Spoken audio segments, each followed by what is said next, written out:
host. We're recording right now. Awesome. Okay. Well, thanks everyone for coming. So the Hangout is intended to be a collaborative space to share and gain insights and ideas from each other. Even if this is your first exposure or you've done the SBT 100 times, we can still all learn from each other. Please use the space to learn from each other and don't let imposter syndrome prevent you from putting your verbal behavior out there. With that in mind, also be brave and put your camera on. It's helpful to see each other. Please sign up to be a mentor if you're so inclined. If you have questions, please ask Hillary about this. Remember, there are tons of resources out there. Along with everything online, we cannot recommend enough getting in touch with and utilizing the supports of the PFA website and the FTF Consultancy EU opportunities. So a little bit about Hillary Laney.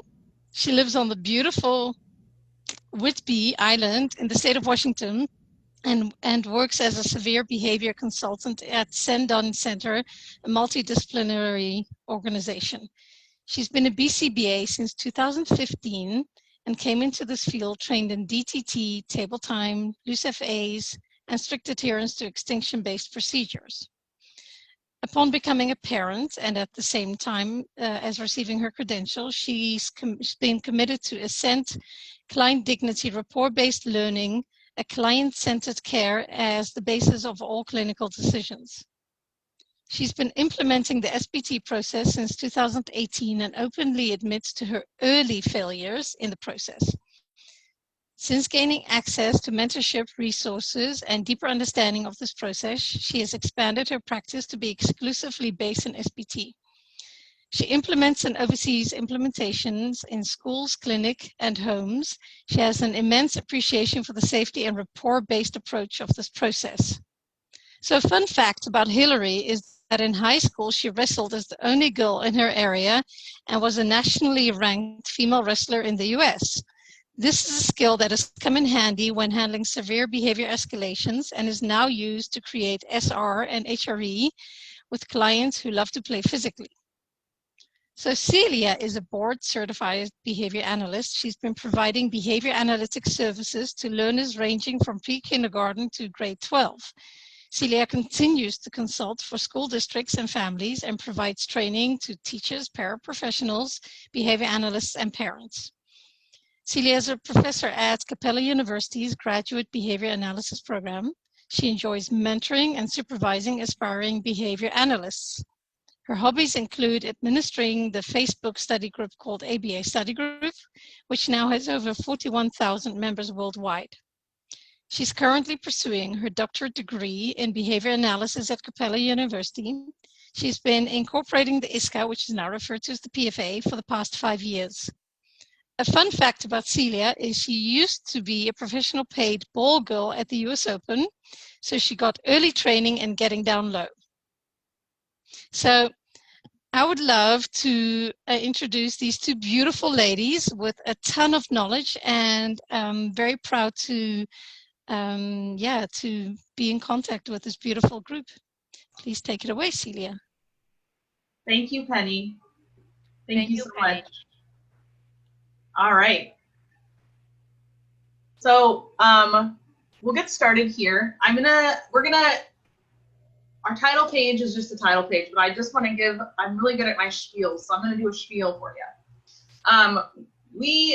Celia and I have a lot of background conversations, and that's kind of where the idea to do a collaborative hangout together came from, is to take some of the conversations that we're having on phone calls and through Facebook chat and texting and have them in a collaborative space with everyone. We both kind of agreed that we would have a really hard time keeping our presentation to 20 minutes. And so we're kind of intending for this to be a discussion-based conversation as we go through what we want to talk about. So I really want to encourage everyone to speak up, talk out, talk to us. Let's make this a really collaborative conversation about CMO-Rs. Our intention is to talk about CMO-Rs and idiosyncratic EOs and how they affect treatment. And how these things really can create a space where we might depart from or make procedural changes from the script outlined, beautifully by FTF. But some of these things that come up mean that we need to make changes. And so that's kind of the essence of the conversation that we want to have. Please talk. Please keep your camera on. Be brave. And come along with us, because this is an ever-evolving, flexible, learner-driven process. And the answer is always, it depends. And so we're trying to capture that with this discussion, that none of this is a prescription. It's more of a think about it. And the answer is, it depends on many things. So let's get started. Celia is going to start us out with our first slide. And hopefully we can have some great conversations. Okay. So, we all know while using jargon with non-behavior analytic people and families is definitely not helpful. We thought that a little review on the concept amongst ourselves can surely, make sure that we are talking about the same thing. So when we're talking about motivating operation, we have to understand that that is not a mentalistic concept at all. And although we have our lay language, that sounds mentalistic when describing the deprivation and satiation events, MOs are environmental variables. So when we talk about condition motivating operation, which is a learned MO versus a UMO, an unconditioned motivating operation, we want to consider these things. So a CMO, one of the CMO types is the CMO-R reflexive, the CMO-R. And this is a type of motivating operations where the value altering effect depends on a learning history, right? And we know learning history is very idiosyncratic across learners, how they learn, what's salient for them, also very idiosyncratic. And CMO-R can be referred to as any stimulus condition whose presence or even absence has been positively correlated with the presence or absence of any form of worsening condition. CMO establishing its own termination as effective reinforcement and evokes any behavior that has been reinforced, according to Jet Michael. And so it could be any stimulus that precedes the onset of some painful stimulation or aversive condition, and the offset of that aversive stimulus is the reinforcer. And so when you look at what is CMO-Rs and what could be, they can exist in any sense mode. They can exist in spoken words. They can exist in written words. They can exist in terms of the patterns of how we present the task to our learners. They can exist in tone modulation, in sounds, in smell, in people, and properties of those people, the hair, the clothing, the way they move, what they're wearing, where they're sitting, right? They can present in objects, in places, in pictures, visuals such as your activity schedules, your books, your binders, your table, your working stimuli, even your preferred stimuli, believe it or not, and the time of day. So it can come in any sense mode. So Hillary, feel free to jump in and chime in on our second bullet point. Yeah, and I think what we can oftentimes do a good job of finding these for our learners. But as we know, we want to get to HRE where problem behaviors are at 0. And so sometimes we might have done a good job of doing our interview and setting up a perfect analysis, and then problem behavior persists and we're not sure why. And that's where these idiosyncratic EOs and CMO-Rs come in. I have a little asterisk here by trauma. I think this is a really important point that we cannot diagnose trauma, but idiosyncratic EOs are very much next to trauma. There can be a stimulus that has a past learning history with a traumatic event or a traumatic set of conditions that is not clear to us, or it maybe doesn't even seem real. Like, it's like, how is that the thing that's setting this off? And so it's really important when we're thinking about CMO-Rs that, yeah, we might be able to tackle the easy ones. Yeah, that reading book kind of sets him off, or the time of day, or maybe his pull at the school or whatever. But if those problem behaviors are persisting, they could be because of idiosyncratic EOs. And those can be really difficult to determine. And so they're unclear, but you have to be super flexible and you have to be a detective. You have to really take a big step back. And this is one of the things I love the most about this process, is because you really start to dial in these idiosyncratic pieces. Because as you work through this, yep, I just watched Dr. Camille Cole is about to be on Behavioral Observations podcast, and it's an amazing episode. I cannot recommend it enough when it comes out. She talks about this a lot, and I thought that it was a great pairing. I listened to it today, and it was a great pairing with what we're talking about, which is that there could be this history, and you have to be really, really, really clear on what's going on. And what I think the PFA process does a beautiful job of is stripping away everything else that you know that is triggering a behavior and seeing what's left. And then really digging in and really trying to figure it out. What is the idiosyncratic piece here that I am missing? And so always it depends, but be a detective and be flexible. If it's something that isn't clear, or you're kind of like, is it really that? Just do it, right? Just be a detective, make the changes, make the environmental modification, and continue doing the things that we already know how to do, which is to analyze the environment. Yeah, and just to add on to this whole trauma thing is, you know, I'm going to add one more sense mode to something that could be as a CMO-R, and those are your private events, right? Private events. So think about all those learners that has a history of trauma. A private event could be serving as a CMO-R for them. And certainly these private events are not overt to us. They may not even be any stimuli that we have set up in the environment. And if you think about the patients and the learners that has a deep history of trauma, they're not going to be sensitive to the environmental contingencies that we contrive, that we control. And then we'll talk about how the PFA process account for that. What can we do at the moment when there is nothing in the environment that we can detect causing or serving as a CMO-R? How do we work with those private events? And I think a lot of people attending tonight are also big fans of relational frame theory. And it really ties in very nicely with the whole interbehaviorism perspective, with the whole molar perspective of complex human behavior, with ACT, with RFT, and with the PFA.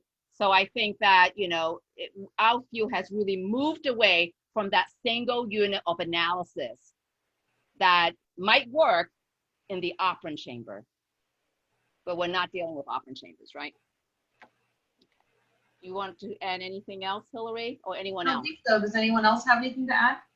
Well, yeah, I was just gonna say the stuff about ACT and RFT. Celia, you just did that awesome CEU, so you've got more to say.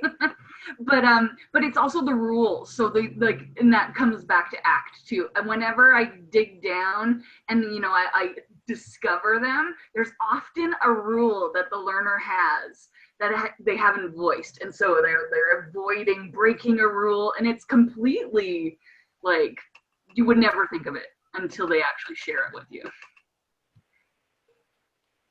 I love that point. Penny, did you want to say something? Well, I was just going to share something, and then I thought, oh, Penny, just learn to not always talk, but yeah, I am a talker.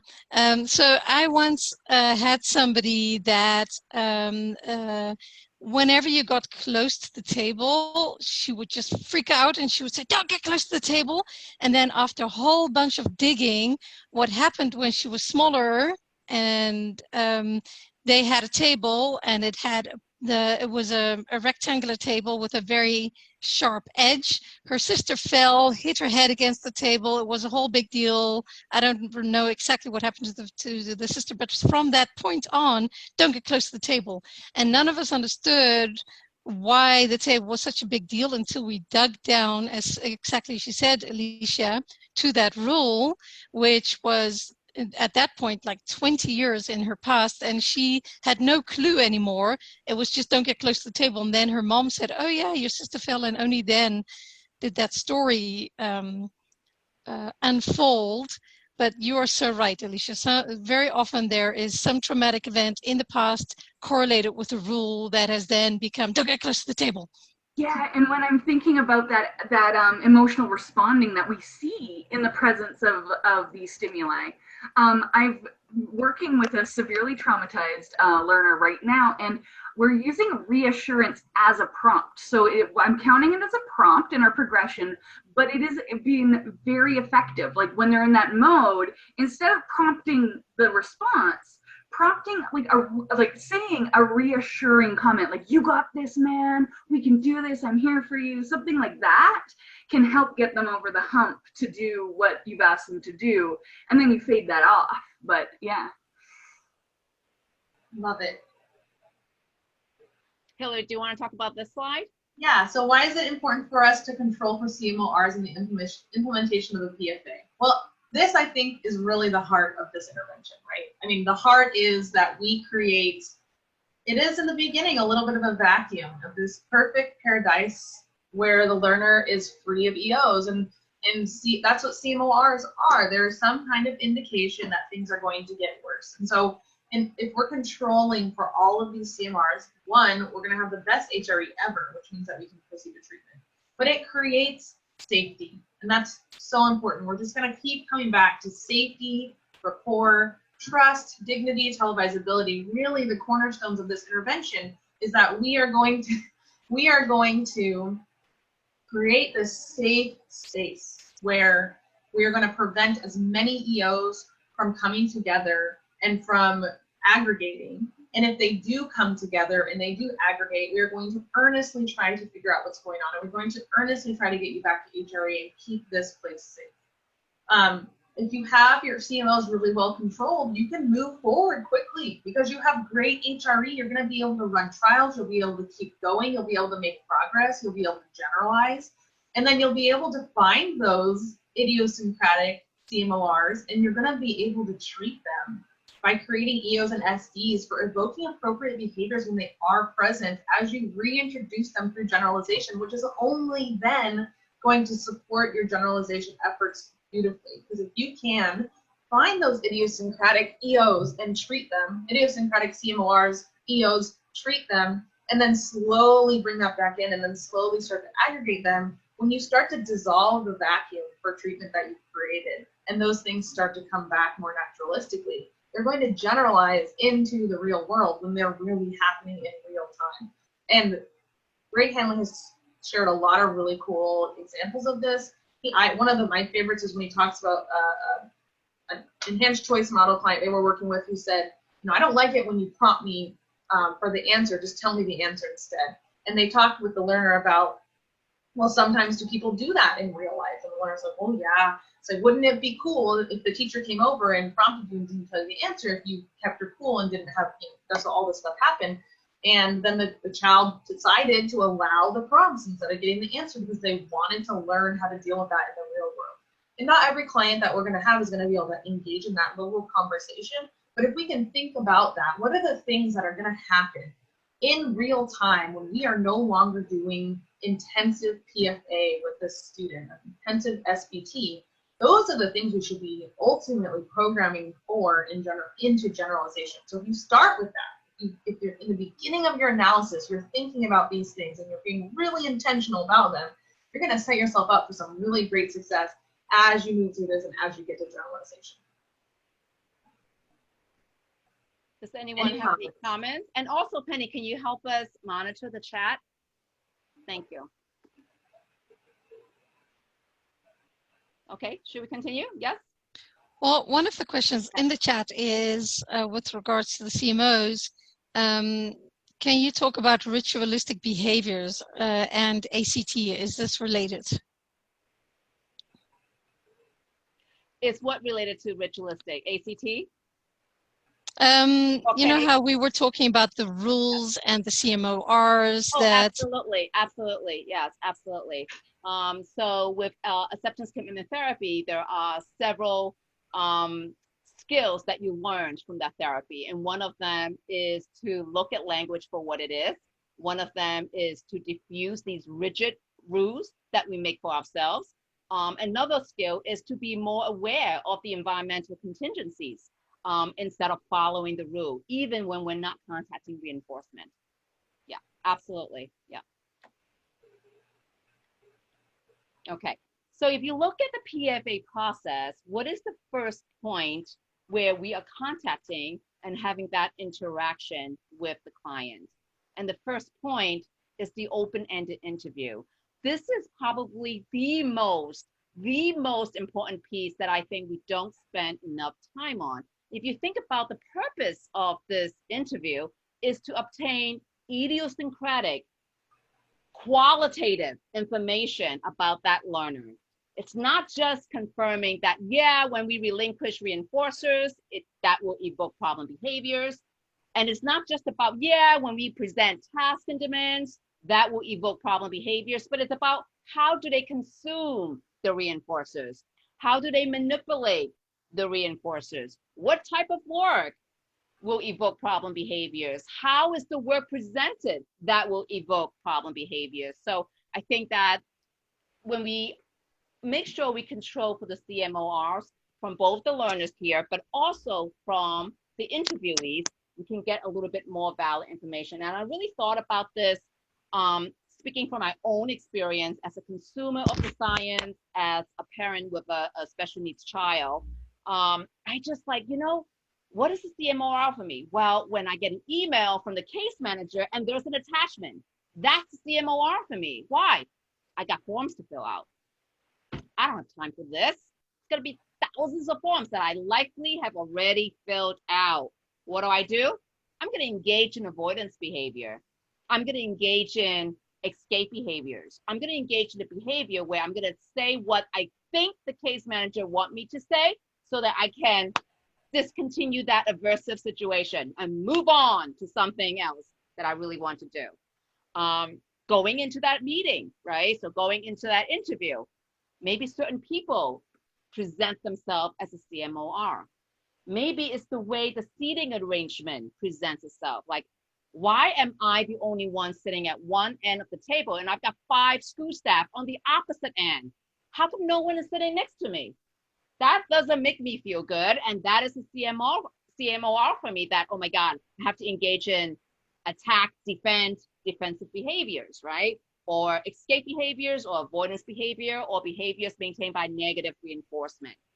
And this is something we want our parents to engage, or interviewees or stakeholders to engage in behaviors, not only engaging in the behaviors we want to see, but that they are under the conditions of positive reinforcement, not under the conditions of negative reinforcement, right? So think about all those things, so what can we do to minimize that CMO-R? So I had a school consult where I was supervising the teacher who were doing the PFA, and I did not do the open-ended interview. I departed from that process. Why? Because the parent specifically said, I'm not comfortable speaking to strangers. I don't want 2 people talking to me. I feel interrogated. I don't want to be videotaped. I just want that classroom teacher because I had her last year. Do I say, no, you must speak to me. I'm the BCBA. I'm supervising this case. What are my goals? What are my values? My values are 3 things. That's it. Televisability, establish rapport, and safety. If I force the issue on mom, am I establishing rapport? Likely not. I will also likely not get valid information from her, right? So I departed from that. Of course, we did a lot of behavioral skills training with the teacher. She was a supervisor at the time, right? Making sure that she understands the form. We did role playing. We debriefed afterwards. We said, you know what? Let's see if we can get HRE in the analysis. If we can't, we'll go back to the drawing board. But if we could, all good, right? And out of this interview, you want to be able to know all the qualitative information so much that you can literally come up with a situation and say, oh, mom, can I just guess what Johnny might do? And describe it back for her. And if she said, oh my God, you are describing my Johnny, then you know you got it. You know you're tacting. You know you're understanding what that parent is saying, because you can extend that conversation instead of just, what triggers him? Oh, okay. What would not trigger him? Oh, okay, right? I mean, if that's what we're getting, then we can just ask the stakeholder to fill out that one form and be done with it, right? But that's not the purpose of that form. The purpose of that form is open-ended for a reason, is to get those idiosyncratic information. So think about the CMO-Rs. What makes your parent or stakeholders or teachers or the interviewees very comfortable?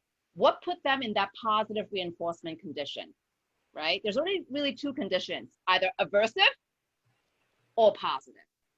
That's it. I mean, forget about negative, positive reinforcement, extinction, punishment. You know, you look at the contextual behavior people, just two things.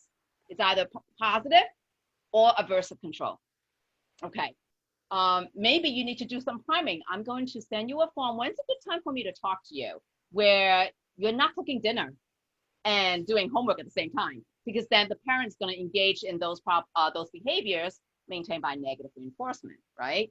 Do you want to do it alone? Do you want someone with you to be more comfortable? So know the stakeholders, know your interviewees, make sure that you minimize the CMO-R so that the information you get upfront that's going to plan your entire analysis, right? You want to get that information as valid as possible, as corresponding with the contextual events, evoking problem behaviors to the extent possible. Celia, yeah, go ahead. Can I ask a question about that?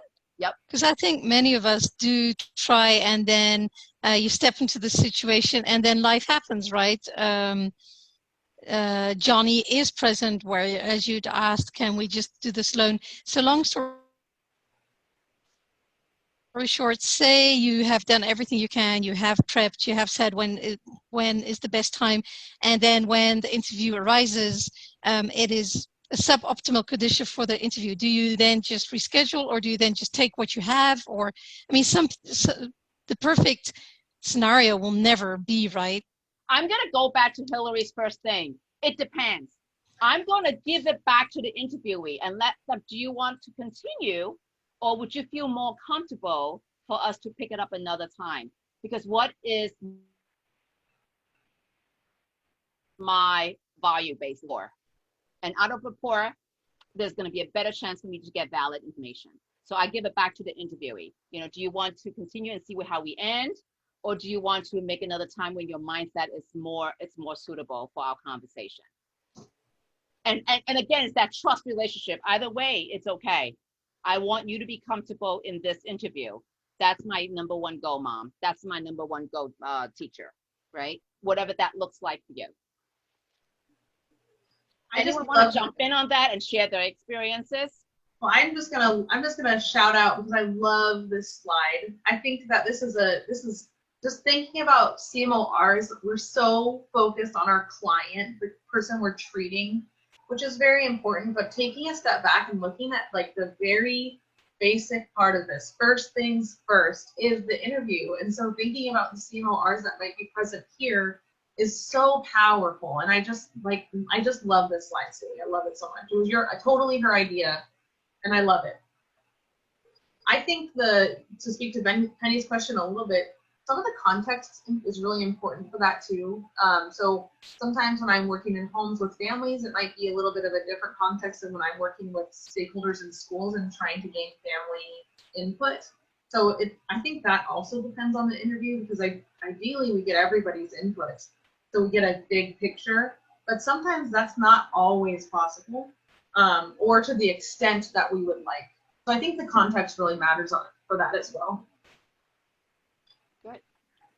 That just a side comment about, like, even if you pursue with where it's not ideal, just in the act of validating for the parent that this is not ideal, but in their words, like, wow, I really see that this is a tough time, and those type of things, that really establishes the longer term rapport. And it's such a gift to give parents, because they see that you see. And just that recognition alone it is a wonderful driver for how will we know HRE? And that might be something that they don't even know, right? And so it's kind of like you're helping shape them as well, in terms of like, hey, here's the destination. And if this is all that they can give you right now, just validating that is such a great place to start. It does slow the process down, but it is part of where are we going? Sorry, I love Oh. this part. No, that was It means such so a much great to me.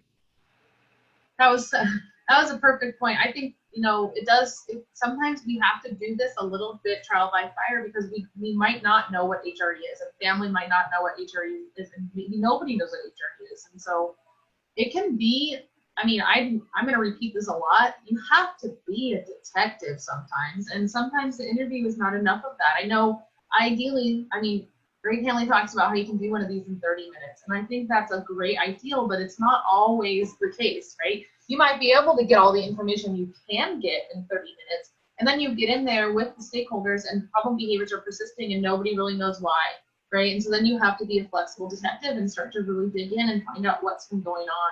So I really like that point because we might not know what HRE is, and it might have been a long time since anyone's tried to find it because so many things have been restricted for so long because of the severity of problem behavior. So I really appreciate your comment, Greg. Yeah, and I find that, you know, this is where the overlap of like learning at, studying at, you know, I learned from Emily Sandos. For those of you who don't know her, you can look up all her work. She used to be the editor of Journal of Contextual Behavioral Science, right? And she talked about, you know, establishing rapport with the interviewee and just really practicing your observation skills. So a skilled interviewer, it's going to know exactly when to continue on that topic and when to move on, when to dig a little bit further, peel that onion, and when to move on. That just takes practice. That just takes doing it over and over and over and over again, and learning how to be observant, reading body language, and just digging in. So yeah, for Greg Henley, it's gonna take him 30 minutes because he's an experienced dude. You know, for Celia Heyman, it might take longer depending on the case, right? And that's okay. That's okay. What else did I wanted to say about this? The open-ended issue. Oh yeah. So another thing about this is, you know, I've seen some times this is done as where, here mom, here teacher, fill this out and I'll come back to collect it. That's not what this tool is about. This is not what this process is about. This is what this process is not about. You know, so when I see that, oh my God, just fill out the form. This is not a checklist. This is not the fact. This is none of those things. So I just wanted to make that statement for those who are just, you know, getting into the literature and just getting into this this process. Sorry.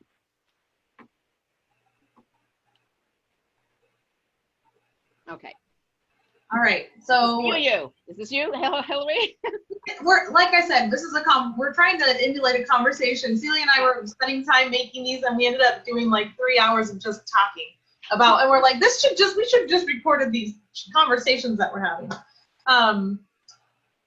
We kind of broke this down, you know, step by step. And I thought about this morning, putting the tree visual up. I mean, you're really starting at the roots and you're building over time. And so that's kind of the model we're following. Start with your analysis, or start with your interview. Make sure that you have done your due diligence. You've eliminated as many CMO-Rs as you can so you get a really good interview.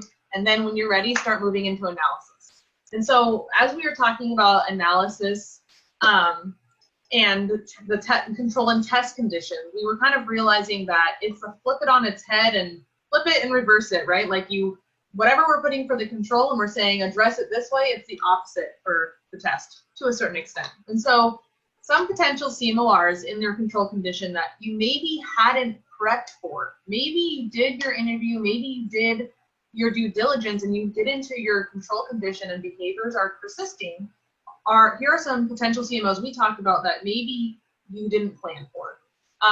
So it might not be clear what tone, what words, how close, how far, what stimuli, what toys need to be present or not present in order for you to reach HRE. And I love the example that I have no idea which podcast or whatever video I watched about trying to do an analysis where the mother was not present and the child was happy as a clam. No matter what they did, they could not get behavior turned on, and then the mother was present and they diverted mom's attention, and then all the behaviors happened. And so sometimes those things are not clear until you're in the control condition and you're like, we're not HRE, what's going on? You've got to come back to the drawing board and think about it. One of my favorite things to say about the tone, the words, the proximity, the stimuli, the toys, is pay attention to attention. Attention matters so much more than you might realize. It might be that a kid could be HRE hanging out by themselves, but their HRE might be super elevated if there is someone there providing the right kind of attention. And that is so kid dependent or client dependent. It doesn't have to be a kid. It's so dependent on the person. Right now, the level of attention I'm getting is very HRE for me. If someone was sitting right next to me, not engaging in conversation with me, I would feel very awkward. And so that matters. That matters to me, and that matters to our learners. So the kind of attention we're providing is so, so, so important. Hey, Larry, can I chime in on that? Something that blew my mind is Shannon Ward said, stop taking data while they're HRE, because you're doing this, whereas you're supposed to be doing this. And that sort of blew my mind, because it's exactly the time when I'm like, okay, we did this. And I thought, oh yeah, now I don't know when to take data, but it was such a good point. Yeah, I mean, how many of us were taught to take data in our inner trial interval? And that's the point where we want to be giving our full attention to our learner, not taking our data. Yeah, it's so important. Celia and I were talking about just the turning of a body could be a CMO-R, right? That we're maybe not prepared for, and that could turn into a severe problem behavior if we're not planning carefully. And so these things are really, really important. That's what happened to one of my little girl. Just by when it was the shift to reinforcement, the therapist was giving back her stuff and she dropped her pen. So you went like this, I'll give you back your stuff. I turn away from you to pick up the pen. Right there, she had an R2, a minor problem behavior. Why? Because in the past, when people give her back her stuff, it means that there's a shift to low or no attention, right? And so she's a language able learner, so we had to add in more language to that. So something like, we can play with it together, it's your way, just to let her know I'm not going away. I'm with the stuff with you, so things like that. Body language, movement, it's huge.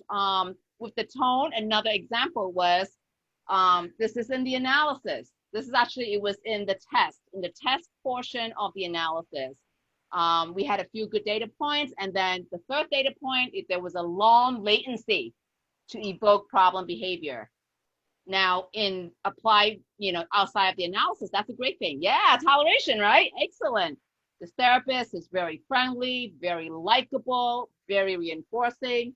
And it was like, 5 minutes before we can turn on that third data point. And I was like, ugh, I got to do a few more data points as a result. And what I asked her to do was like, can you use a sterner voice? Because her voice of giving demand was the same tone as her praise statements and as her encouraging statements. So she had to be meaner. That got the problem behavior trigger, things like that. Very idiosyncratic. Very, and it can change, right? So sometimes in your control condition, one of my favorites, I have a client who will tell us that they want us to have conversations with each other about them while they listen. But when they're done with us having that conversation, it is a quick shift to where we lose HRE. If we're still having that conversation where we're excluding them by their request and start continuing that conversation when they're no longer wanting that conversation. And so that is a big shift for that learner, and we have to be flexible and know when that shift has happened. And sometimes they're not going to tell us that, and their tone and their body language changes, and we go, oh yeah, okay, now we're back on you, and we're not having this conversation anymore. So attention matters. Yeah.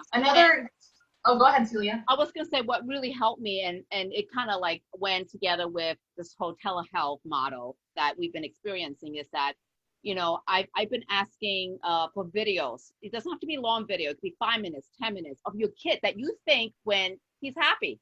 I want to know what that looks like, because a picture tells you 1,000 words. So having a little video of what happy, relaxed, and engaged, or happy, stoked, and engaged look like for that learner, it's a really great way to supplement the interview. It's a really great way to supplement the open-ended interview, because now you see it. You're like, oh, you see the way he likes to play with mom's skirt when he's doing that? Things like that. So ask for videos, yeah. Another thing is if you have... Oh, we cannot hear you, Hillary. Can you hear us? That was not HRE from Hillary. That's because she's living on an island. Just give me a thumbs up if you could hear me. Oh, good. At least you can hear me. All right. She's leaving and coming back. She's leaving and coming back. Okay, good. All right. So while we wait for her to come back, do you guys have anything that you want to share about some of the idiosyncratic CMO-Rs that you've learned or experienced during the control portion of the analysis and test portion of the analysis? And you can turn your mic on.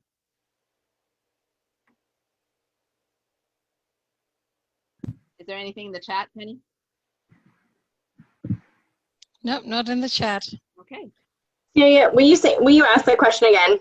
Yeah, so I wanted to know if you have, if you've experienced any CMO-Rs in the control or test portion of the analysis. As an unexpected. Both that you've learned that, that are idiosyncratic. Test. Yeah. So I think one of the, I think like we had uncovered like multiple things in the interview, but what we found was that it was really bizarre with I work in the school system, a student where we were really expecting a pretty quick behavioral response. When we put an EO in place, we didn't combine them, like as many of the things that we knew might elicit some behavior in the beginning. And what we discovered was that we really, like, we had to pull lots of little pieces out of that interview and put them all together to create an EO that was effective for teaching. So it's the way you package the EOs that is idiosyncratic. It was, yes, absolutely. It was the package. It was a package that for this learner included having like someone else, technology that belonged to someone else be visible, or like an awareness that technology was present and unavailable. And so that whether that was like they could see the technology, or what we ended up doing was like playing music on somebody's iPhone. It needed to be a device with a screen that was like visible in their pocket, so that the learner knew it was there but unavailable. Right. And the person needed to have their sleeves pushed up, and they needed to have work in hand. But we needed the combination of all three. Right.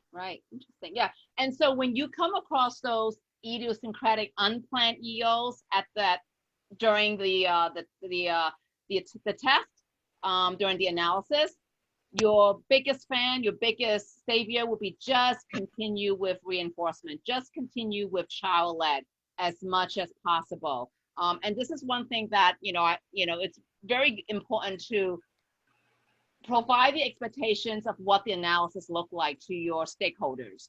Let them know that we might not get anything done except to try to get HRE. We might not come back and conclude the analysis with the combined reinforcers or synthesized contingencies. We might have to come back and do it again. But on the other hand, this is why we don't need a termination criteria. This is why this is your termination criteria. It's not termination criteria. It's like don't start criteria, prerequisite criteria to start. So, when we don't get the HRE, we just continue on, and that could take up the entire session where the family has to come back. We have to do it again. But you know what? That would be another session, another interaction, another experience under that learner's belt where, wow, this is okay. It was really quite okay for me to be in this building. It was quite okay for the therapist to be in the room, It's still treatment. It's still HRE treatment. is still treatment. Can you hear me? We can hear you now. Yeah, you're back. Yay. It's still treatment. I think that's a really important statement, right? Exposure to the SR condition is a very, very good thing. And it is still treatment for the behavioral issues that we're there for. Yeah, if people ask you if what you're doing is ABA, like really, This is ABA. When you're starting, you're doing it right. Yeah. There's somebody else that has an example. Hey, Edward. Ed. I'm so glad you're here. Share Hello, your how- Hello, how's it going?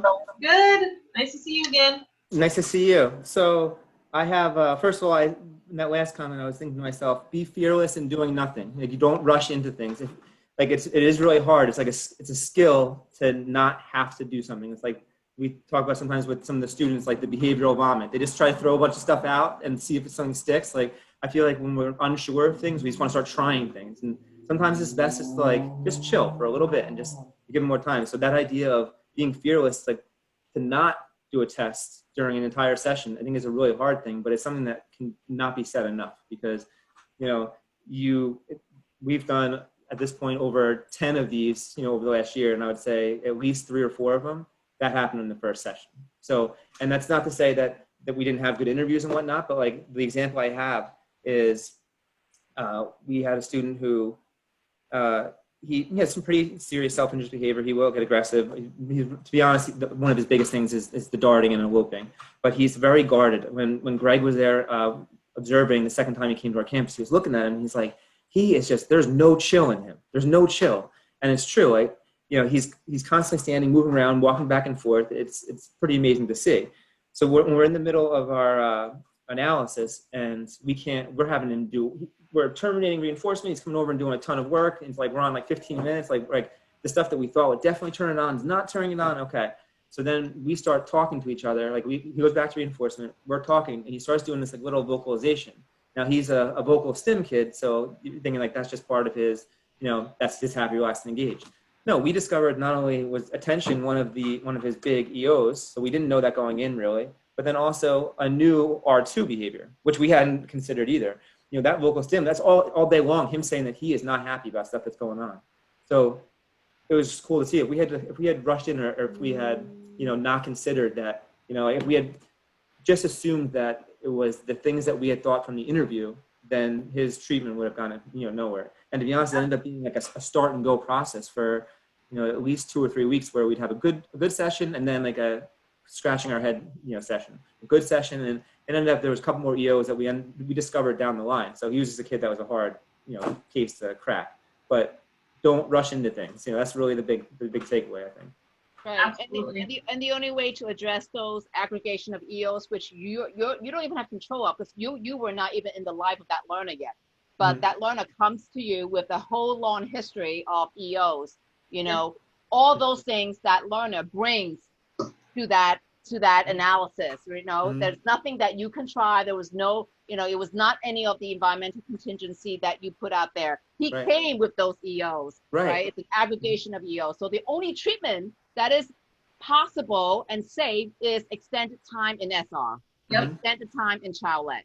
Well, and that's it, because his HR, for really what we're talking about is building trust, right? For all across the board. But for a student like him, and probably for a lot of the students that you guys are on here and for this meeting, a lot of times these kids have like extreme trust issues, extreme. So you coming in and saying like, oh, here's all your fun stuff for 20 minutes, that's not winning their trust. They're like, maybe at first like, oh, this is great. But like at the end of the day, they need more from you.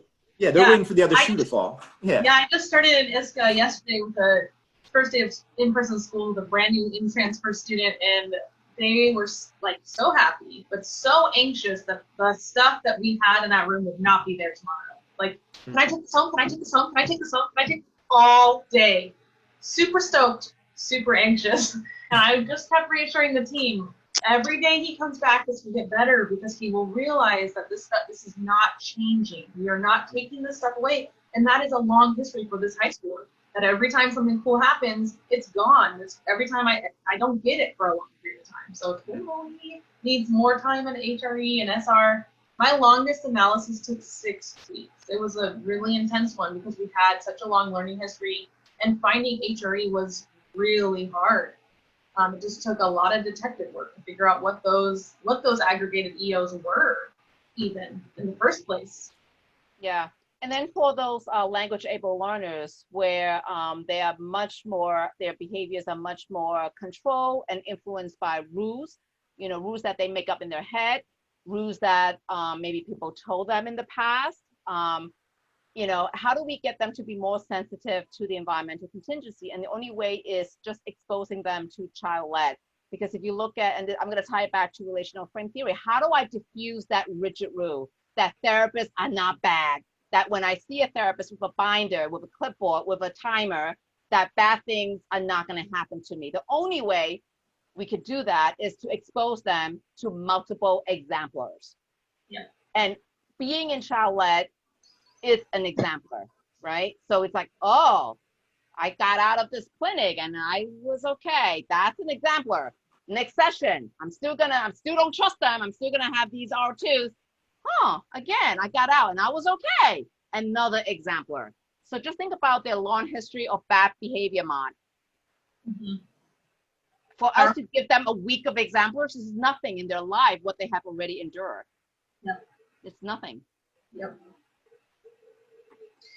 Like I said, when you move to, I'm going to just move on a little bit, but when you move to the test condition, it's just flip it and reverse it here. I mean, take those things that you were controlling for in your analysis in the control condition and use them systematically and purposefully to elicit the behaviors that you want, and then remove them again. So make sure that you have good control and you know what they are, so you can put them in and you can take them out to turn that behavior off and on. And I'm like, one of the most important things I think, and Beth, you were just talking about this, is really plan how to progress your EO and turn up your. I mean, because sometimes for some learners, that's not just going to the table and doing the hard work, right? That is an aggregation of multiple things that need to be synthesized. It's a synthesized EO, a synthesized condition of aversive events that's not too hot, but also not too cold to get that behavior going. And I'm just, if you hit those things that are idiosyncratic or unplanned, be a detective, chill out. It's okay to do nothing, right? Be fearless in doing nothing. I'm totally stealing that. I love that. Be fearless in doing nothing. You know, give that builds the trust. You know, maybe you hit a test condition that is too hot and you do need to back off, and it takes a while. And then building the trust comes from you backing off and you saying, we're not going to do that again. And I'm not going to do anything to upset you again for a while, because I want you to realize I am here to build trust with you, and you are leading this interaction. You are the leader here. I'm going to respect everything you're telling me with your behavior, whether that's verbal behavior or otherwise, of what you need in this condition. So that's why, you know, earlier I was talking about, you know, spend the time figuring these things out, because they will really support your treatment. If you figure all those CMO-Rs out and have them all accounted for, and there's going to be some that come up, you will be able to bring them back. You will be able to, most of the time, not always, control for many of them, to create a really valuable and important treatment space that creates forward momentum. And then over time, you can degrade that vacuum and make it more like real life. And you might have to train real life to be a little bit more like the vacuum too. Okay, are there any questions? Anyone want to chime in on anything before we talk about this slide? There's a question from Shweta. Is there a way to look back at all the shared resources in one place? Send them to me or something in an email. I'll throw a doc together and put it on the files on the Facebook page. Or I can even pull them from the chat. And I'll link it. I'll just say these are the resources from, you know, Hangout number 4 with Celia and Hillary. Okay, so all right, the analysis is done. We have demonstrated experimental control and functional relation between combined reinforcers or synthesized contingencies and problem behaviors. Now we're ready to teach some skill. Okay, so in regards to potential CMO-Rs, during the skills-based treatment of your functional communicative responses and your TR and cooperation with work, you do want CMO-Rs. You just want to be able to be, to have the ones that are purposeful and the ones that are intended, because to the extent possible, right? Because this way you can present it to create the right level of EO for that target and be able to teach the skill so that you can remove it in order for you to reinforce the appropriate response, whether that target is the FCR, complex or simple, TR, or the cooperation with the behavior chain, with the work. So let's start with the FCR. The FCR is so important. It is like the most critical step. It is like taking the lift to ski for the very first time. it is like crucial, right? And so you want to be able to make sure that you choose the topography. Yeah, we know that is of the right level of response effort for the learner. So you're not going to choose a 5 mean length utterance for someone that has 5 words in the entire repertoire, right? That doesn't make sense. But you also want to make sure that the topography of the FCR does not present as a CMO-R. So this is one of the experience that we had where we chose My Way, language able, at least enough, has a really strong echoic, right? So we want to test, does he have an echoic repertoire? Can we even use a vocal model? We want to make sure that he's got a strong echoic. So you can say supercalifragilisticexpialidocious, so repeat it. That's a pretty strong echoic repertoire, right? But for some reason, My Way was evoking problem behavior, and we weren't able to use My Way, the vocal response of My Way, and give it a vocal prompt. I'm like, why? And it turns out that My Way was too topographically similar to My Turn. My Turn has been a CMO-R that when people say that, it means your stuff is going away, right? So we couldn't use My Way. We did something else. We have another spoken topography, right? So, choose wisely what that FCR is. And how do you know that? Well, you can tell by the effort of that learner. When you give that echoic prompt and you know that he's got an echoic repertoire, when you give that vocal prompt, vocal model, instead of him relaxing and accepting your prompt, EOs are rising. That's the opposite direction of where you want to be. You got to do something, get rid of that one and pick another topography. Any thoughts about that? I don't want to butcher your name, but Batul asked, where are we on sticking to something that's novel, so that's not associated with the history of problem behavior? Are we still aiming for that? Yes. Yes. However, hold on. Yes, no, it depends, right? So there is a dependency in there because ideally, yes. However, there are some clinical pieces there that you might not. And I think the most common one is during enhanced choice model or someone who's super language able, where something like My Way or something novel is going to be very awkward and weird and not appropriate. The other time that this might not apply is when you have a learner who maybe has mobility issues. Or Kaylin, who's not on anymore, we were talking about this earlier. She's going to put a post in the group about this because she has a learner who has a lot of mobility issues and who only has ever mastered one singular communication ever. And so what should she do in that situation? Is there a clinical point at which we might say, let's try to shape this one motor planning communication to be My Way, because that's the only thing in the learner's repertoire. So I think the answer is always it depends. Ideally, yes, but that might not always be the case. I know that, I know that was one of the main things Dr. Hanley drilled when I first did a training with him, but I'm only asking because my speech therapists I feel like they're not leaving me with a lot of choices. They're teaching all done, they're teaching my turn, and it's my kids are nonverbal, they don't use PECs with fluency, or they have a history of problem behavior with the PECs too. And then I'm left with, do I just get an easy button? Also because I did it with a kid who was a little bit on the lower language side, and he ended up scrolling because of the tolerance response and the FCR kind of being in the same topography. One, thank you for putting on your camera and speaking. I'm thankful that you are brave enough to do that because I know it's scary. That kind of I don't know the answer to that specifically. I think be creative, and it doesn't have to be a vocal response, right? If you have a learner who maybe has a low vocal repertoire, you can pick something else that's not, it doesn't have to be, it could be a sign, it could be a button. Make it functional and without a previous learning history is great. But that really leads into the next point, which Celia and I spent a lot of time talking about. When you have a lack of discrimination between FCR, CFCR, TR, which leads to invasive prompting or scrolling or lots of incorrects, this could be a CMO-R. And so we want to think about that and adjust accordingly, because it depends is the answer, and be flexible is the answer. So you can consider change the topography, change how you're prompting, change moving forward with the FCR, or remove without the CFCR. Don't do a complex version. That's okay. Remove the TR. Ed, I just had to throw you in there because you did such a great job talking about this. And I love that you talked about it because I've shared this a little bit, but oftentimes I'm working with people and I get a lot of, well, Greg Hanley said to do this, this, and this, and this, and this, and this. And yes, this program is so beautifully created and so beautifully laid out for someone to pick up and run. But you do have to take a clinical perspective and choose the pieces of it that might not be appropriate for a client that you're working with. And in the iterations that FTF has done, they talk about this a lot. But it's hard to get the newest information out there as fast as it needs to be. My example of this is I have a client in one of my first successful SBTs.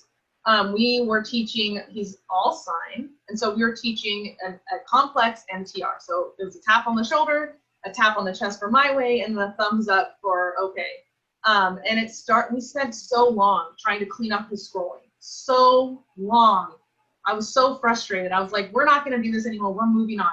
So his my way is literally tap, tap, my way, thumb, thumb, thumb. And then we go, not right now. And he goes, thumb, thumb, thumb. And we're like, cool, let's move on. And so we just took that and it was functional enough for that learner and we moved on. Because we spent like 8 weeks trying to clean it up. And it was like, why? Oh, we lost you again. But yeah, I just went through a similar process where it was scrolling, it was maddening, and I just said, let's just move on. Like nodding and saying okay, but signing the my way at the same time. So okay, and I'm like, whatever. We're just gonna after. All right, it's time to stop. He goes, my way, and I go no, and then whatever he's doing, I'm saying come, just come with me. We're moving on. And yeah. Shake down.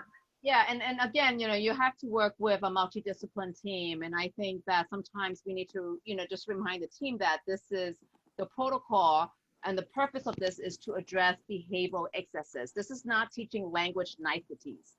We could do that. We can use that as a program embedded, in the behavior chain. But the purpose of us even doing this is to address behavioral excesses, not because he's only using three-word utterances. That's not the purpose of this program. But yes, part of this program is to have tolerance and to enjoy learning, right? That's like in the CAPS, right? So yeah, we'll teach nicety. We'll teach language, whatever that language is, as part of, we'll put speech as part of that CAP chain or even its own branch. But the purpose is, remember, there's behavioral excesses, challenging behaviors, problem behaviors that's making this learner a not ready learner. So we need to start first. There are two people that would like to say something, Shweta and Edward. Maybe they can unmute. Yeah. I'm unmuted, but you can go first. Okay. So I just had a question. So have you ever selected very, non exactly, I would say not clear responses. So let's say you've decided to do my way, but the child, can say my way, but it's not at all clear. And you just still decide to go ahead, and as you go along, you shape up the response. Well, the word clear to whom? Clear to the listener or clear to the speaker? Like, does he or she or they say, me way, consistently? And if they do, then it would be clear to you, right? Yeah. Remember the functional aspect of the language, not the topography of the language. So when you say clear, we want to make sure that it is clear to the listener. If they don't say my way, but instead they said dibbity-doo, then let dibbity-doo be the response that's going to mediate the reinforcer. Does that make sense? Yeah, that does. Well, yep. Dibbity-doo is much better than boom, any day, anytime. Yep. Yeah.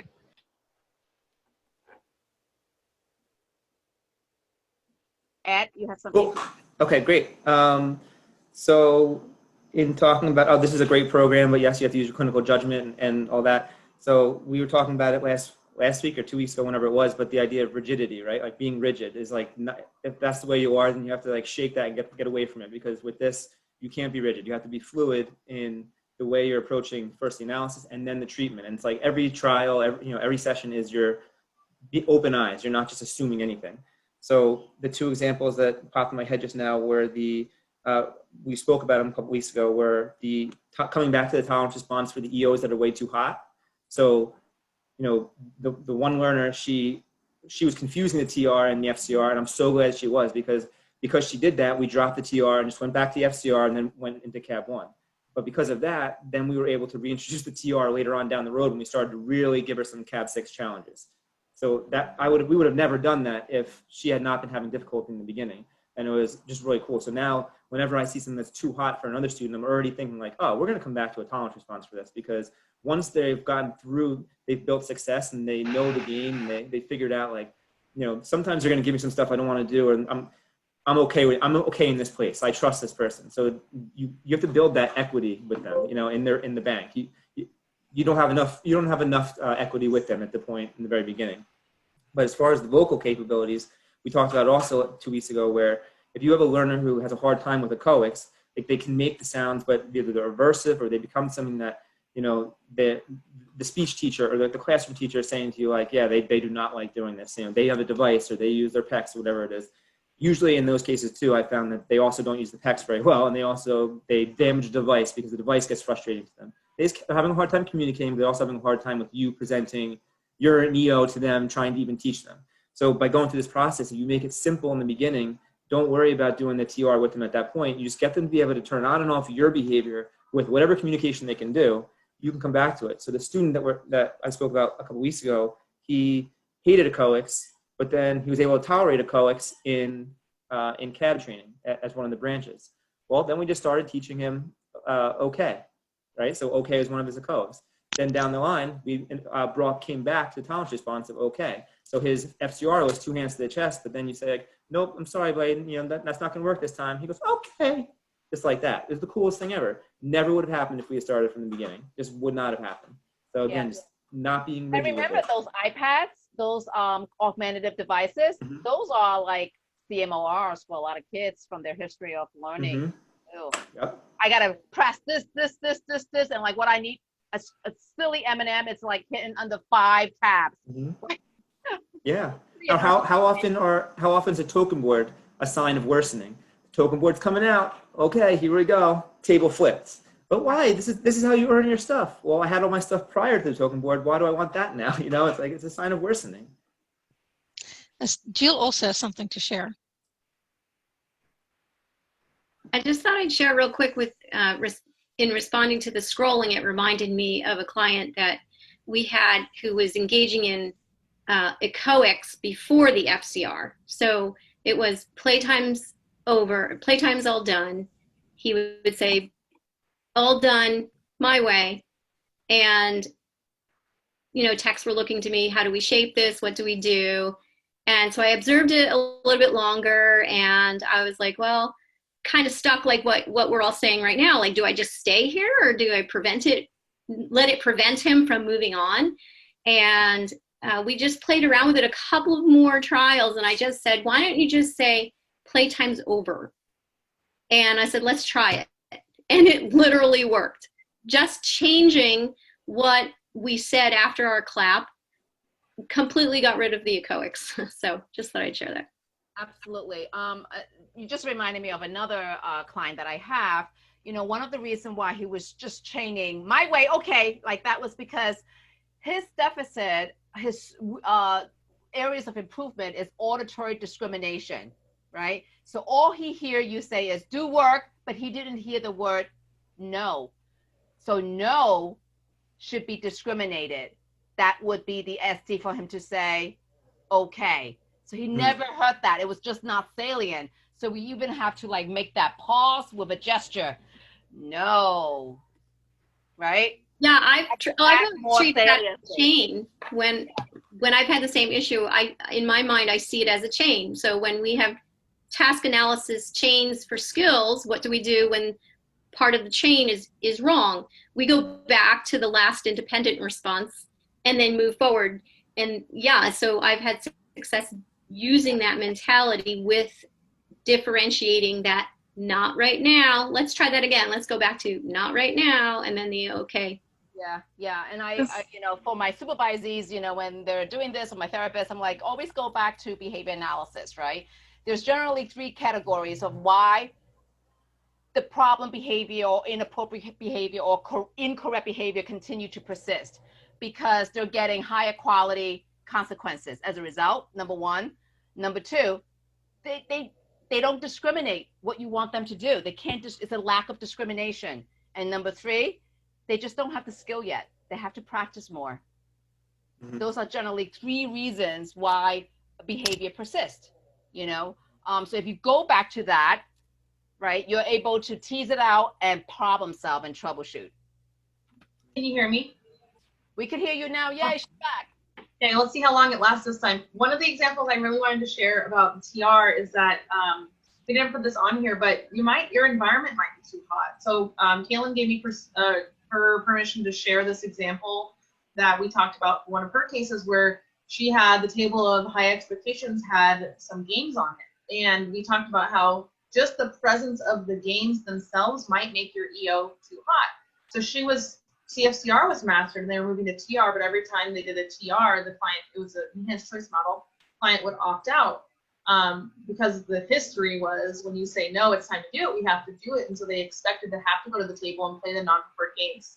And so we talked about taking those games away and then slowly fading them back in, as just like you talked about, Ed, as a cab. Really making that one, your cab 1 is like, cab 1A is reaching down and grabbing a game. or having one, not even having them on the table when you get there, but it was too hot for teaching for that TR at that time.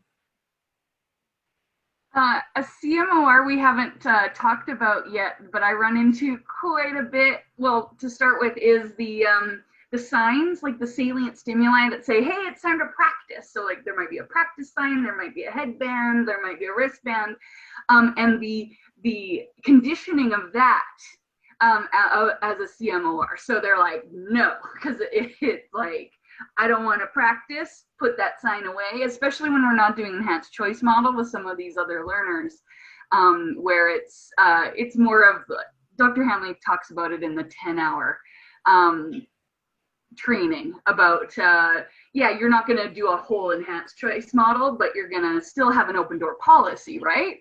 And so we get stuck in this, like, they keep like bringing out the stimuli, and even when I switch stimuli, they were not wanting it. And one of the fixes I found, because I have 2 learners who were doing that hardcore, I have a stimulus that means HRE and a stimulus that means EO, like a salient one. And so they stopped reacting to the wristband or the sign because that just meant reinforcement. And then I conditioned a very, very specific and salient EO that took the heat off of the other. That's such a great example. We had the opposite problem with one of our clients where they didn't want to do hangout because they thought hangout meant they were in trouble. And I had another learner who would refuse to choose hangout because the hangout stimulus was the wrong color. We didn't realize that until after we had paired it. It was red, which it shouldn't have been red. I don't know why. Oh no, we lost you again. We lost you again. But yeah, I've had the wrong color sign as well before. So Hillary, are you going to lock out and lock back in, or are you going to use do something different? Oh, you don't know yet. I wanted to comment about the salient signal that I actually found a lot of fruit in talking to parents about it as we were planning on what is your plan for out of session time. Before I started, I just this is what I'm thinking, and the mom immediately said, don't use word practice. She knew it from the beginning, and so we picked 4th of July necklaces, and we have it necklace time, and that has been that was very fruitful. Awesome. So you kind of like get a good sense of what kind of words, right? So, same thing, like the word break. It's a CMO-R for this little girl. Can you imagine break? I mean, that's like a reinforcer for me, right? But no, because break means low attention. Break means the therapist goes like this. So we couldn't, I have a question. Yeah, no break. Another question? or comments? Yeah. Go ahead. Yeah, I like the idea of the signals because I have a learner who's never vocally imitated or imitated a gross motor action. So we're working on it, but it's slow. So what's the rationale or the thinking process that you go through for deciding the signal versus persisting with like the communication responses or the tolerance response? Getting information about the skill sets of that learner, getting information about, think about, talking to the people like, what was the prompt type that is more effective for this learner? Because that tells you something about the type of sense mode that might be more salient for the learner, right? And I think that, do you know Dr. Megan Miller? We had a conversation about the PFA, and we were like talking about under what conditions do the PFA become a bit more easier to implement for certain learners and not for certain learners, right? So we're looking at like the barriers, the learning barriers. So if you have a learner who's not imitating, if you have a learner who's not observing things in his environment, if you have a learner that does not have an echoic repertoire, if you have a learner that does not have joint attention, all those skills are prerequisite skills that can make smooth sailing or slow sailing, right? So if you think about the learning barriers of a particular client, it's going to help you to decide how much time do I need to teach these barriers, these learning skills during child-led? How do I incorporate child-led to even make myself salient? You have some learners, young learners, you go into a room with them and they don't even know that you're there. Well, if they don't know that I'm there, how are they going to receive the saliency of any of my prompts that I give, right? They may not even see the EO, which is also not good, right? They need to be able to identify the EO at the onset, right? So that's part of, the purpose of HRE2 is to assess the skills of the learner. Do they have what are some of the barriers to learning? Can you hear me now? Yes, we can, but we cannot see you. I'm on your screen on my computer and I'm on the phone with my microphone. Oh. Can you guys see Hillary or is it just me? Here, I'll change it. Now you can see me on my phone. Now we can see you. Yeah. So we were just talking about, what makes the PFA, an easier implementation and what makes it difficult. And then we started talking about learners' barriers to learning. Some of the prerequisite skills that could make smooth sailing would be if the client, if the learner has imitation skill, has an echoic repertoire, perhaps. Now that's not even the case, but definitely observing. They can observe, they notice that you're here. They notice that when you make a sound, that, hey, you make that sound. I don't know what you said, but you made a sound. Like even like, saliency to different sense modes, we should assess during child-led. Yeah, totally. Okay. Next slide, these are the CAPs. And I think most of these CMO-Rs or, what we have to look for continue on during CAPS training, right?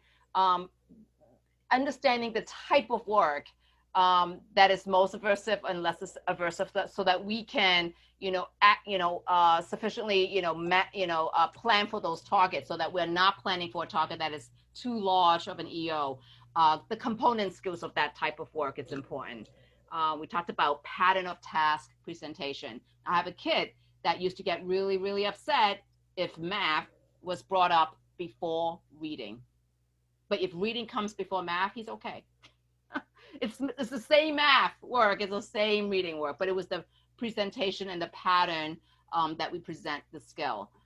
You might want to look at what goes into a specific branch. Some of these. Go ahead. Oh, sorry. I just wanted, this is something Alicia and I have talked about this a little bit of the kind of the efficiency benchmarks that Greg Hanley sets, which are really amazing and high and sometimes really hard to do. And one of the things he talks a lot about is teaching where it's hot, and treatment doesn't run uphill, it runs downhill. And so choosing your cabs really carefully and making sure that your treatment will run downhill, because if you don't teach at the top, You'll have to go back and teach later. But I also want to make the point that it might be too hot. And so it is also okay to recognize that it's a too hot of a space to teach, and choose something a little less hot to teach and come back later to the harder things. Again, I'm going to reference Ed's presentation because you can go watch it from last time. It was so good.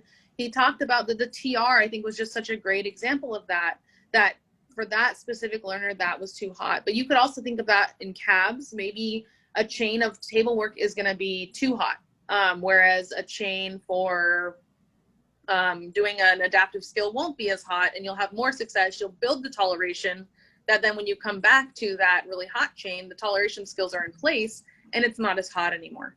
And so that's a big CMO-R I think people could consider when maybe they're not having a lot of success and problem behaviors are persisting.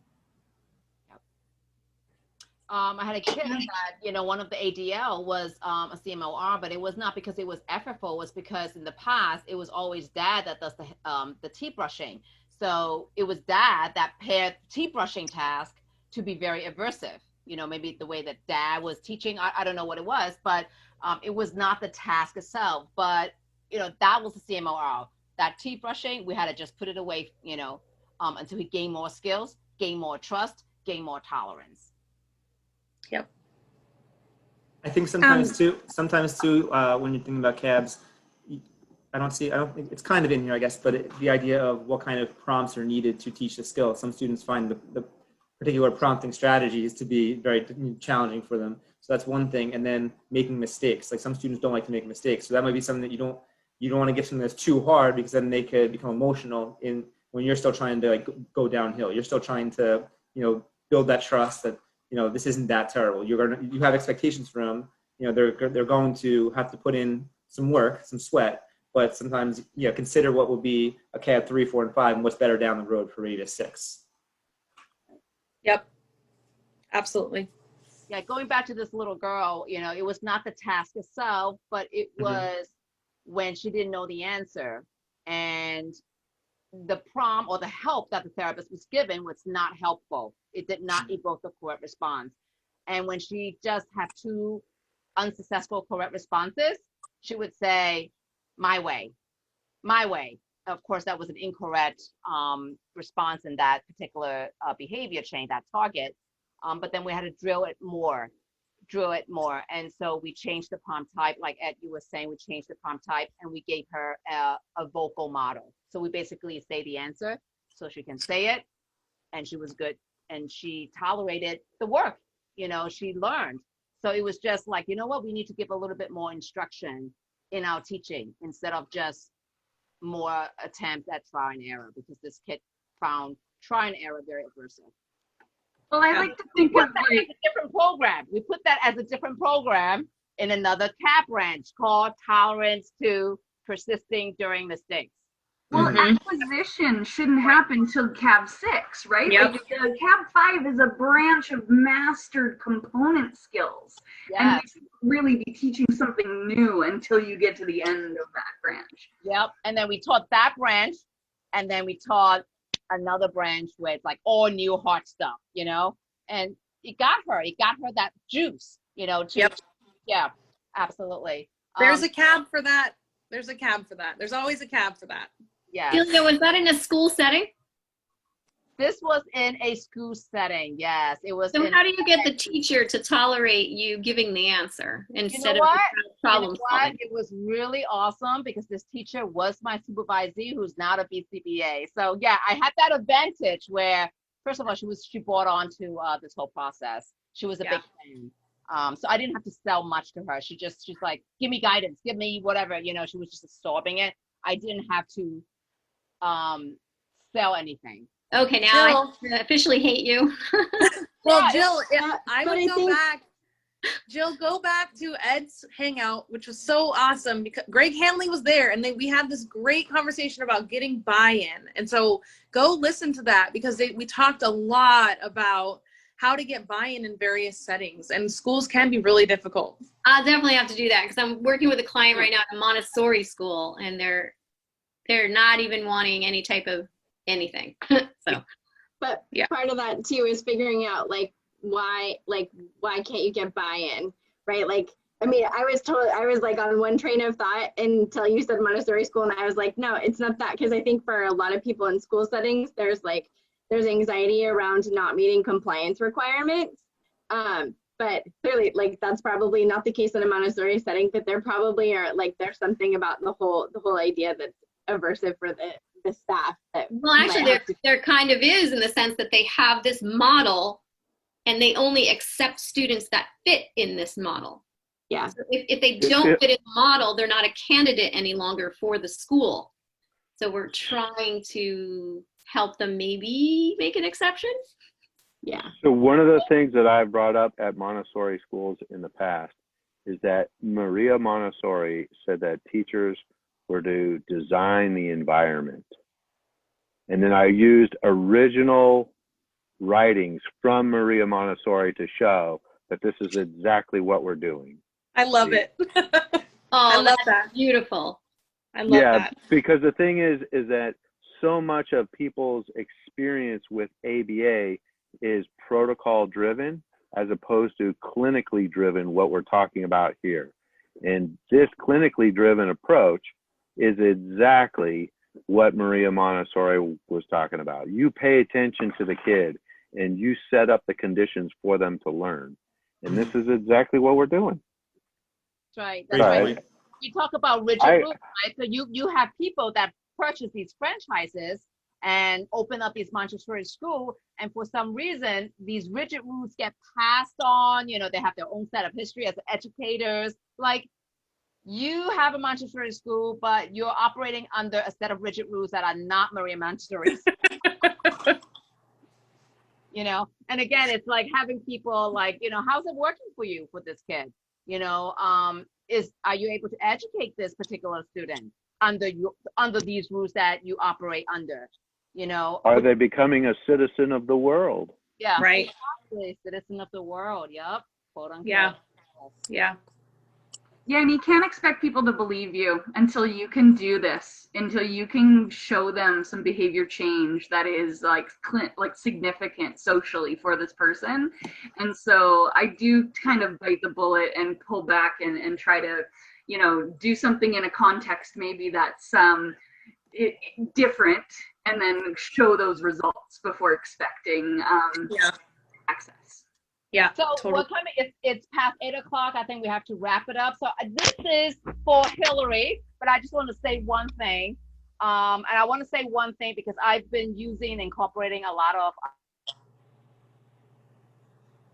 value-based decisions in what I do. I interact with my stakeholders in my schools and parents and teachers and families and, you know, all different levels of practitioners, all different disciplines. And also being able to be comfortable with procedural tweaks. I mean, I find this PFA process the most ethical, and I know you guys are too, that's why you're here. But this is behavior analysis. This is not implementing a task analysis. This is not implementing a program record. This is shaping down to its core, to the very beginning. And the only way for me to be comfortable with not doing what Greg Hanley said is if I base my decisions on values. There's only 3. Everything I do has to align to safety, rapport, and televisability. Value-based decision. And if I can adhere to those values, then it doesn't matter if I depart from the script. I know I'm doing the right thing. Yeah. Yeah. This is our last slide, and it really is just, what are the takeaways here? And as we said multiple times, the answer is yes and maybe, and it depends. It's so learner driven. And going back to what Celia said, if you're making those decisions based on safety, dignity, rapport, and televisability, then you're doing that. If behaviors are persisting, there's likely something happening. There's likely a CMO-R in place or something going on that you have not accounted for, you haven't figured out yet. Oh, Celia, can you go back? I need to, okay. That you haven't accounted for, that you need to be a detective about, you need to be flexible about, try to find it and try to control for it. And if you can't, you know, there might be some other things you need to integrate and seek out mentorship, seek out support. be flexible. And coming back to the safety, dignity, rapport, and televisability, if you're letting your learner tell you what they need, you are doing that. If you are letting this intervention be totally controlled by the learner's behavior, then it is going to be safe. It is going to be dignified. You're going to be building rapport, and anyone could come in and watch it. And to do that, it's everything you're going to do is be performance-based. You're going to make all of your decisions based on what your learner is doing, and you're going to know your learner. So I'm just going to keep reiterating all of these things. We talked about this a little bit. It's not a linear approach. This is not a you start it and you finish it in 5 weeks, right? We know that there are going to be places you're going to have to stop. You're going to have to take a step back. You're going to have some pitfalls. There are going to be some CMO-Rs that come up through this process that you were not planning for and you did not know about, and you're going to have to flex with it. You're going to have to figure that out as it comes up. Again, pay attention to attention. Attention matters so much more than we could even imagine. Attention matters. The type of attention, the style of attention, it matters. Behavior shapes behavior. Your behavior shapes your learner's behavior. It is a dynamic situation. It is not a one-way street. This is a two-way relationship. And remember, if you've done one PFA, you've done one PFA. They're all one thing about the behavior shapes behavior. Yeah, something we talked about, Hillary, that we have to be really mindful. You know, we so much want to give the answer. If we have an answer, a lot of times I don't. And so on these Facebook groups, and when they ask you, my learner did this, what do I do? I'm much more interested at what you did prior to the learner doing that, because I can tell you what you could do when the learner did this, but you don't want to focus your energy on that. You want to just you want to be able to mitigate want to be able to mitigate that error.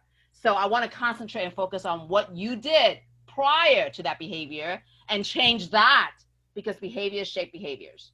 Yeah, this is very much an antecedent-based approach. I mean, it really is. Look at what was happening before and figure that out first before you think about what was happening after. Be very uncomfortable being uncomfortable, right? Like, radicalize the idea that doing nothing is doing something. Align with the values of safety, dignity, rapport, and televisability, because this can be very uncomfortable.